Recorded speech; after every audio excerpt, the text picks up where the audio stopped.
students, Namaskar Vidyarthi Mitro. I Jayesh Banaria welcome you all to my education channel. મિત્રો, in the last video આપણે ચોથા પાર્ટની વાત કરેલી હતી. ચોથા પાર્ટની વિભાગ જે ચોથો છે યુનિટ 2 the human robot, એનો fourth part we discussed. In this video we will discuss about the fifth part of the unit 2 the human robot. In the last video we come to know about the proceedings of the court. કોર્ટની જે procedure છે, પ્રક્રિયા છે, એની ચર્ચા કરી. We also have seen the different interesting dialogues between Prem Chopra and council Goyal. આ બંને વચ્ચેના ડાયલોગ પણ જોયેલા. અને આપણે જોયેલું કે Ramsi was arrested from the Jhaveri brothers while thefting the valuables. કિંમતી વસ્તુની ચોરી કરતા પકડાઈ જાય છે. The CCTV camera were capable of split second recording. એટલે કે એક પણ પળનું રેકોર્ડિંગ તે કરી શકે છે. નાની એવી પળનું પણ રેકોર્ડિંગ કરવા માટે સક્ષમ હતા કેમેરા. અને જે 2 members of the police were noting down the number from the neck of metallic blue robot. metallic blue robot ના ગળામાં જે નંબર છપાયેલો છે, લાયસન્સ નંબર, એ નોંધતા હતા. આ વસ્તુ from the binoculars એટલે કે દૂરબીનમાંથી પ્રેમ ચોપરા જુએ છે અને તે નાસી જાય છે. Prem Chopra was also arrested from his home as the owner of Ramsi robots. Ramsi રોબોટના એક માલિક તરીકે પણ પ્રેમ ચોપરાને એરેસ્ટ કરવામાં આવ્યો હતો. મિત્રો, આ વિડીયોની અંદર આપણે જે ભણવાનું છે એ ફર્સ્ટ જે છે એ લેંગ્વેજ ફંક્શન છે, એક્સચેન્જિંગ નાઇસિટીઝ. આ આખો જે યુનિટ છે જેના બે ફંક્શન ઉપર રચાયેલો છે. પછી court hearing, the proceedings of court, કોર્ટની પ્રક્રિયાની પણ આપણે ચર્ચા કરવાની છે. Ramsi in the court. We have also come to know the headlines that were in the next days newspaper. બીજા દિવસના પેપરમાં હતી. કઈ હેડલાઇન્સ હતી? કે Ramsi robot goes to the court. Ramsi કોર્ટમાં જાય છે. And the next day the old court was overcrowded with people to know, to see the robot in the court. કોર્ટમાં વિટનેસ બોક્સમાં જે રોબોટ જવાનો છે એ જોવા માટે આખી કોર્ટ છે એ લોકોથી ભરાયેલી હતી. આની પણ આપણે ચર્ચા કરી. નાઉ સી વોટ હેપન્સ. હવે શું થાય છે? આપણે આમાં ડાયલોગ્સની પણ વાત કરવાની છે અને અનફેમિલિયર વર્ડ્સની વાત કરવાની છે. મિત્રો, અહીંયા જે વિડીયો બનાવવામાં આવેલા છે એમાં એક એવો નમ્ર પ્રયાસ કરેલો છે કે ઇંગ્લિશ ટુ ઇંગ્લિશ અને ગુજરાતી આવી રીતે વર્ડ્સના નિયરેસ્ટ મિનિંગ આપેલા છે. સિમિલર વર્ડ જનરલી નથી હોતા, પણ એને નિયરેસ્ટ મિનિંગ કહેવામાં આવે છે. તો એ નિયરેસ્ટ મિનિંગ તમને વધારેમાં વધારે અંગ્રેજી સમજવામાં મદદરૂપ થશે. જે આપણો મુખ્ય હેતુ હોય છે કે ઇંગ્લિશ સમજવાનો. ગુજરાતીનો મિનિંગ આમાં ન આવડે તો ચાલે, પણ ઇંગ્લિશ એ તમારા શબ્દો ભંડોળ વધવા માટે, વોકેબ્યુલરી માટે ખૂબ જ ઉપયોગી થશે. તો let us see what happens next. First of all, we shall read the paragraph. Counsel Goyal turned to Ramsey robot. Who is your master? He asked briefly. A dull blue light flashed, and after a momentary whirring sound, the robot squawked in his metallic tone, Mr. Prem Chopra. What happens? See, council Goyal, council એટલે lawyer, વકીલ, વકીલ Goyal turn to એટલે એની બાજુ ફરવું, move to walk to, એની બાજુ ફરીને જોવું. રામસી રોબોટ એટલે કે કાઉન્સિલ ગોયલ એ રામસી રોબોટ સામે ફરીને જુએ છે. Who is your master? Council Goyal ask question to robot. Who is your master? તમારા માલિક કોણ છે? માસ્ટર એટલે માલિક. હી આસ્ક બ્રીફલી એટલે મિત્રો ઇન શોર્ટ, ટૂંકમાં પૂછ્યું, એક જ પ્રશ્ન પૂછ્યો. Who is your master? તમારા માલિક કોણ છે? બ્રીફલી એટલે કે ટૂંકમાં. A dull blue light flash. Dull એટલે ડીમ અને બ્લુ એટલે ભૂરી, લાઇટ એટલે પ્રકાશ, ફ્લેશ નો મિનિંગ થશે બ્લિંક એટલે ચમકારો થયો. After a momentary whirring sound. Momentary નો મિનિંગ થશે ટેમ્પોરરી એટલે ક્ષણિક, થોડીક વાર માટે, કામ ચલાવવું. અને વિરિંગ એટલે એક પ્રકારનો અવાજ છે, બઝિંગ, ગણગણતો હોય એવી રીતે, ધીમો અવાજ. એટલે એમ કે છે થોડીક વાર ધીમો અવાજ આવ્યો, ક્ષણિક ધીમો અવાજ આવ્યા પછી a dull blue light flash. Dull blue light એટલે ભૂરી અને ઝાંખી જે લાઇટ છે એ થઈ, એનો મિનિંગ એવો થાય છે. એ લાઇટ થઈ રોબોટની અંદર. તો રોબોટ સ્ક્વેક્ડ એ ક્રિયાપદનું ભૂતકાળનું રૂપ છે. A sharp and high pitch sound, કર્કશ અવાજ પણ મોટો. એ રોબોટ સ્ક્વેક્ડ એટલે મોટા કર્કશ અવાજમાં બોલ્યો. In is metallic tone. Metallic tone એટલે ધાતુ જેવા અવાજમાં. આપણે આગળ ચર્ચા કરેલી છે મિત્રો. મિસ્ટર પ્રેમ ચોપરા. મિસ્ટર પ્રેમ ચોપરા છે. Who is your master? Asked counsel lawyer. And Prem Chopra નો જે વાત કરે છે. અને ત્યારે robot answered mister Prem Chopra. Robot એનો જવાબ આપે છે, મારો માલિક કોણ છે? તો mister Prem Chopra. This is how the discussion between counsel Goyal and Ramsi robot happens. આવી રીતે બને છે.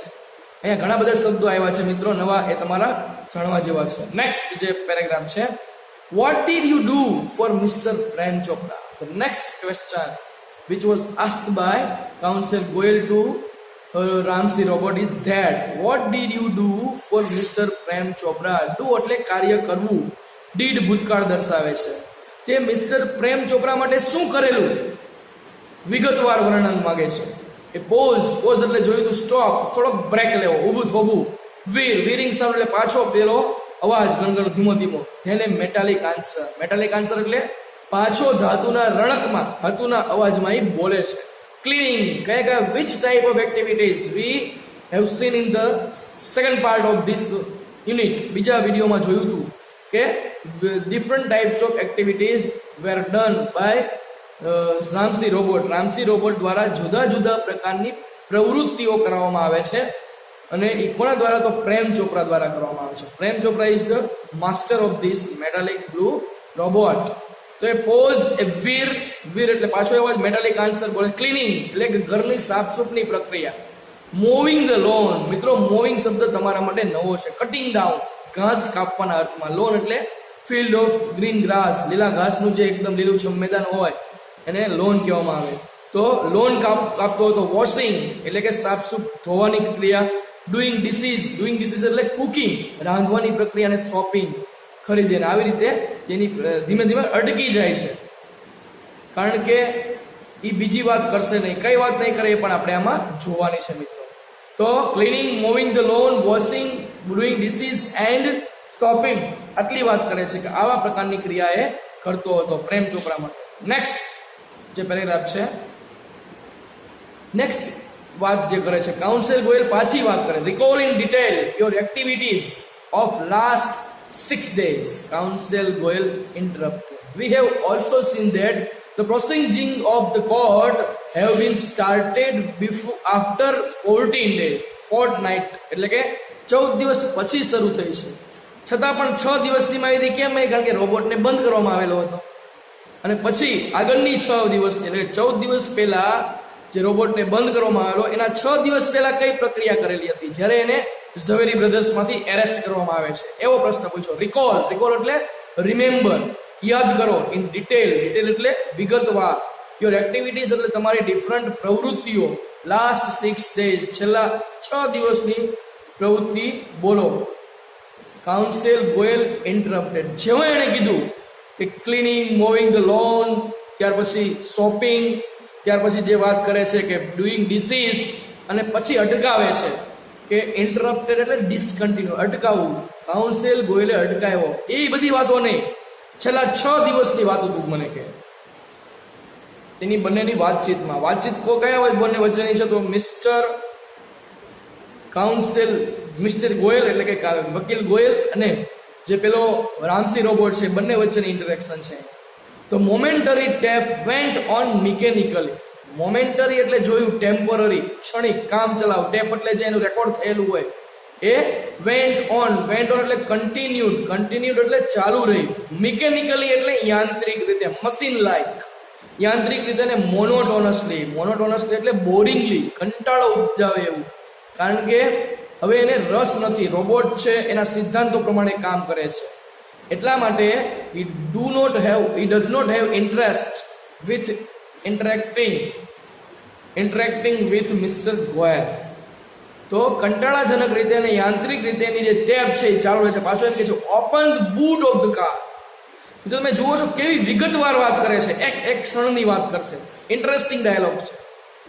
ઓપન એટલે ખોલ્યું, the boot of the car એટલે એને કહેવામાં આવે લગેજ કમ્પાર્ટમેન્ટ. કારની પાછળ જે તમે ડેકી હોય છે એને બૂટ કહેવામાં આવે છે. તો કારનું બૂટ ખોલ્યું, કારની ડેકી ખોલે છે. એમ્પ્ટીડ ધ ગ્રોસરી, ગ્રોસરી એટલે ફૂડ સ્ટફ, કરિયાણું. એમ્પ્ટી એટલે ખાલી કરવી, કરિયાણાની વસ્તુઓ એ ડેકીમાંથી ખાલી કરે છે. Shirt the boot, shirt the boot એટલે શટ એટલે ક્લોઝ, બંધ કરવું, બૂટ એટલે ડેકી બંધ કરે છે. ટર્ન પાછો ફરે છે. મૂડ 30 સ્ટેપ્સ, 30 સ્ટેપ એટલે 30 ડગલા આગળ ચાલે છે. સ્ટોપ ઊભો રહે છે. ક્યુરિયોસ ઓફ, ક્યુરિયો એટલે જે આપણે જોયું હતું કે વેલ્યુએબલ, જે કિંમતી વસ્તુઓ હોય, વેલ્યુએબલ થિંગ્સ, અને જૂની પુરાણી ઓલ્ડ એને કહેવાય ક્યુરિયો. એટલે કે શોપ, જે જૂની પુરાણી એન્ટિક વસ્તુઓની દુકાન છે ત્યાં ઓન ધ લેફ્ટ, ડાબી સાઈડમાં. અને આટલું બોલ્યા પછી ઇન્સ્ટ્રક્શન સિગ્નલ, ઇન્સ્ટ્રક્શન એટલે સૂચના, નોટિસ. સિગ્નલ એટલે સાઇન, સંકેત, સૂચનાનો સંકેત છે. સૂચનાનો સંકેત he does not want to disclose in the court. Ramsi robot કોર્ટમાં એ બોલવા માંગતો નથી કહેતો કે પેલા પ્રેમ ચોપરાએ શું આપ્યું? બ્લેન્ક, બ્લેન્ક એટલે ખાલી, બોલતો નથી, ઊભો રહે છે થોડી વાર. મૂડ લેફ્ટ એટલે કે ડાબી સાઈડમાં ચાલે છે. મૂડ એટલે વોક, ટર્ન પાછો ફર્યો, અને 20 સ્ટેપ 20 ડગલા. અહીંયા એ અટકી જાય છે. મિત્રો, કાઉન્સિલ ગોયલે કીધું કે recall your activities of last 6 days in detail. ડિટેલમાં બોલો. તો કેવી ડિટેલમાં બોલે છે? એક એક ક્ષણને બોલે છે. કે કારનું બૂટ ખોલે છે, ગ્રોસરી કાઢે છે, શટ ધ બૂટ, બૂટ બંધ કરે છે, ટર્ન પાછો ફરે છે, મૂવ 30 સ્ટેપ 30 પગલા ફરીને પાછો ઊભો રહે છે, પાછો પેલી ડાબી સાઈડમાં દુકાન છે ત્યાં જાય છે, પછી સૂચના આપે છે, સૂચના આપ્યા પછી સૂચનાની વાત કરતો નથી. ઇન્સ્ટ્રક્શન સિગ્નલ એટલે કે સૂચના જે રિમોટ કંટ્રોલ દ્વારા આપવામાં આવેલી એ વાત કરવા માંગતો નથી, પાછો ફરે છે, ડાબી સાઈડમાં પાછો ફરીને જાય છે અને 20 ડગલા ફરે છે. આ વાત પેલા રામસી રોબોટે કહી, અને પાછો અહીંયા તરત બોલતો હતો, પાછો અટકાવે છે council Goyal. Stop robot, because he did not tell some instruction signals. કેટલીક વાતો નથી કરી, છુપાવે છે. At this point એટલે એ જ મુદ્દામાં the council commanded એટલે આજ્ઞા કરી, કમાન્ડ આપ્યો, હુકમ કર્યો. કાઉન્સિલ વકીલ બોલે છે સ્ટોપ, ઉભો રહી જા. રિવર્સ, રિવર્સ એટલે ટર્ન બેક, પાછું લેવું. એન્ડ પ્લે, પાછો લે અને પ્લે પાછીથી ફરીથી તું ટેપ ચાલુ કર. Again there was an obvious pause after the instruction signal. મિત્રો, વ્યક્તિ બોલતા બોલતા અટકી જાય વચ્ચે, પાછો બોલે ખબર પડી જાય કે અહીંયા એ કંઈક છુપાવે છે. તો અહીંયા પણ ઓબ્વિયસ એટલે શ્યોર, ઇઝીલી સીન. ઇઝીલી એટલે તમે જાણી જોઈને કોઈ છુપાવતા હોય સ્વાભાવિક રીતે, એવો પોઝ, એવો સ્ટોપ, એવો બ્રેક એ ઇન્સ્ટ્રક્શન સિગ્નલ પછી જે બ્લેન્ક શબ્દ આપેલો છે એ છે. ફરીથી એ જ ટેપ બોલ્યો, એમાં પણ એને ઇન્સ્ટ્રક્શન સિગ્નલ છુપાવે છે. નેક્સ્ટ પેરેગ્રાફ જોઈએ. What happens? Council Goyal stop the tape. Council Goyal stop tape એટલે કાઉન્સિલ વકીલે ટેપ બંધ કરી દીધી. Notice the pause your honour. કોને કહે છે? એટલે જજને કહે છે. નોટિસ એટલે જુઓ, આ તમે પોઝ જુઓ, બ્રેક જુઓ, ઉભો રહેશે એ જુઓ. નામદાર ગવર્નરને એને રિસ્પેક્ટ દર્શાવે છે. Some action is not revealed. Revealed એટલે ડિસ્ક્લોઝ, છતું કરવું. કેટલીક એક્શન, કેટલીક ક્રિયાઓ અહીંયા બોલતો નથી. What were those instructions? પાછા ક્વેશ્ચન ઉપર ક્વેશ્ચન કરે છે, કારણ કે વકીલને એક ટ્રીક હોય છે, વારંવાર પ્રશ્નો કરીને સામેનો જે વ્યક્તિ હોય, આરોપી હોય કે વિટનેસ હોય, એને ગભરાવીને એને પ્રશ્નોના સાચા ઉત્તરો મેળવવાનો એનો ટ્રીક હોય છે. તો અહીંયા એ ઇન્સ્ટ્રક્શન સિગ્નલ કયા હતા? હુ ગેવ ધીસ ઇન્સ્ટ્રક્શન? આ સૂચનાઓ કોણે આપી?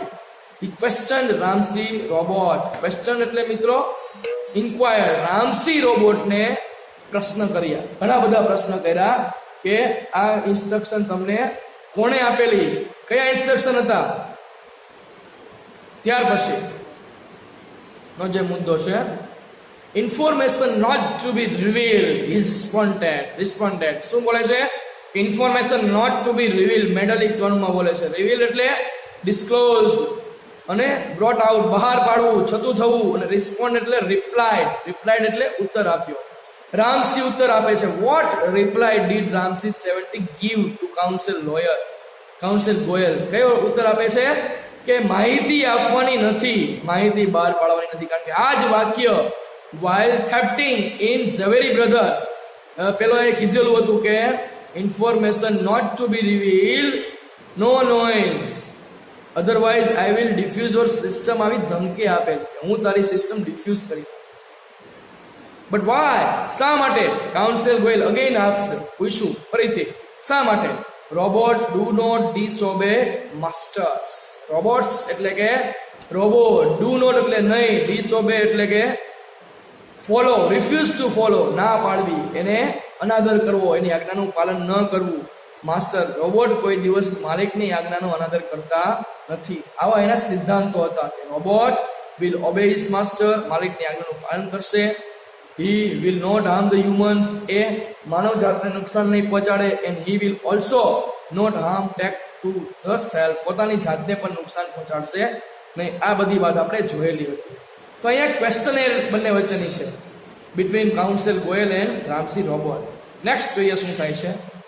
several people who have suffered losses will be harmed if these instructions are not reported. suffered એટલે influenced, ભોગ બનેલા, આગળ પણ આ સ્પેલિંગ આવ્યું છે. several એટલે many, people એટલે લોકો, who એટલે કે છે, losses એટલે ગુમાવેલું છે, will be harm એટલે નુકસાન પહોંચશે, if એટલે જો, these instructions are not reported. reported એટલે મિત્રો accounted, અને accounted એટલે માહિતી અહેવાલ આપવો. જો આ માહિતી આપવામાં નહીં આવે તો ઘણા બધા લોકો એનો ભોગ બનેલા છે, એ ઘણું બધું ગુમાવશે જો તું આ માહિતી નહીં આપે તો. ફરીથી પ્રશ્ન પૂછે છે, વોટ વેર ધોઝ ઇન્સ્ટ્રક્શન, કઈ માહિતી હતી, કઈ સૂચનાઓ હતી? કાઉન્સિલ અથવા લોયર ગોયલ પરસ્યુએડેડ એટલે મિત્રો આગ્રહપૂર્વક વિનંતી કરીને વારંવાર પૂછે છે, what were go those instruction, who gave these instruction, માહિતી કઈ હતી, ઇન્સ્ટ્રક્શન સૂચનાઓ કઈ હતી, કોણે આપેલી? પણ જો આનો જવાબ આપે તો પ્રેમ ચોપરા આરોપી સાબિત થાય અને જેલમાં એને મૂકવામાં આવે. તો અહીંયા એને સજા મળે. એટલા માટે રોબોટ પોતાના સિદ્ધાંતો પ્રમાણે બોલતો નથી, પણ કાઉન્સિલ ગોયલ કહે છે જો તું માહિતી નહીં આપે તો જેટલા વ્યક્તિઓને નુકસાન થયું છે તો એનો બીજો સિદ્ધાંત છે, એ નિષ્ફળ નીવડે, એ બરોબર ન કહેવાય. કયો જે સિદ્ધાંત હતો કે he will not harm to the humans, માણસ જાતને પણ નુકસાન પહોંચાડશે નહીં. એટલા માટે એ આગ્રહપૂર્વક વારંવાર પ્રશ્ન પૂછે છે રામસી રોબોટને. Robots do not harm people, એક જ જવાબ છે. રામસી રોબોટ રિસ્પોન્ડેડ મિકેનિકલી, આ બંને એના અર્થ જોયા છે. રિસ્પોન્ડેડ એટલે રિપ્લાઇડ, ઉત્તર આપ્યો. મિકેનિકલી એટલે યાંત્રિક રીતે ઉત્તર આપ્યો કે રોબોટ લોકોને નુકસાન પહોંચાડતા નથી. Many people have suffered. Speak up, Ramsey Robot. 70. Counsel Goyal stressed each word. Stressed એટલે મિત્રો emphasized, ભાર મૂકવો, એક શબ્દ ઉપર ભાર મૂકીને બોલે છે. Many people have suffered. ઘણા બધા લોકો ભોગ બનેલા છે. Speak up, બોલી જા રામસી રોબોટ. આવી રીતે એક શબ્દ ઉપર ભાર મૂકીને બોલે છે. તો મિત્રો these were the discussion between Ramsey Robot and Counsel Goyal in the proceeding of the court before the judge of the court. કોર્ટની સામે બંનેની વાતચીત છે મિત્રો, અને આવી રીતે એ ઘણી બધી વાત કઢાવવાનો પ્રયત્ન કરે છે. But Ramsi robot does not want to disclose all the instructions which were given by Prem Chopra at Zaveri Brothers, Gopal Jewellers and some other shops and showrooms. એટલે ઘણી બધી દુકાનોમાં જે ચોરેલું છે એ માહિતીમાં જે ઇન્સ્ટ્રક્શન આપેલી છે એ રામસી રોબોટ બોલવા માંગતો નથી, અને જે એક્ટિવિટી છે એ ડિટેલમાં ફક્ત બોલે છે, એની અહીંયા ચર્ચા હતી. તો મિત્રો હું આશા રાખું છું કે તમને આ ચારે પેરેગ્રાફ જે વાત કરી સમજાઈ ગયા છે. નેક્સ્ટ જે બાબત છે નેક્સ્ટ વિડીયોમાં આપણે એન્ડ ઓફ ધ સ્ટોરી જોવાની છે. તો આપણે આ વિડીયોમાં શું ભણ્યા, તો કોર્ટની પ્રોસિડિંગ્સ એટલે કોર્ટનું હિયરિંગ ભણ્યા છીએ. રામસી રોબોટ કોર્ટમાં જે ડાયલોગ્સ બોલે છે, વકીલ ગોયલના જે ઇન્ટરેસ્ટિંગ ડાયલોગ છે એની પણ આપણે વાત કરી. અનફેમિલિયર વર્ડ્સ, ડિફરન્ટ ડાયલોગ્સ અને છેલ્લે લેંગ્વેજ ફંક્શન જે એક્સટેન્સિવ નાઇસિટીસ છે એની પણ વાત કરી. તો મિત્રો આના આધારે તમે પ્રશ્ન સારામાં સારા રીતે લખી શકો છો. આપણને યુનિટમાંથી 2 વસ્તુ પૂછે, 3 વસ્તુ પૂછે. એક તો કમ્પ્રિહેન્શનના પ્રશ્નો એટલે કે પેરેગ્રાફ ઉપરથી તમારે જવાબ આપવાના હોય છે સમજીને, કમ્પ્રિહેન્ડ કરીને. ત્યાર પછી ટ્રુ ફોલ્સ પૂછાય છે અને એક શોર્ટ નોટ પૂછાય છે. તો રામસી રોબોટની શોર્ટ નોટ જે છે એ ખૂબ જ મહત્વની છે, અને આનો શોર્ટ નોટનો વિડીયો પણ અલગથી બનાવેલો છે. તમે સર્ચ મારીને અથવા તો પ્લે લિસ્ટમાં જે શોર્ટ નોટ ઓપ્શન છે એમાં જઈને તમે જોઈ શકો છો. Thank you for watching this video.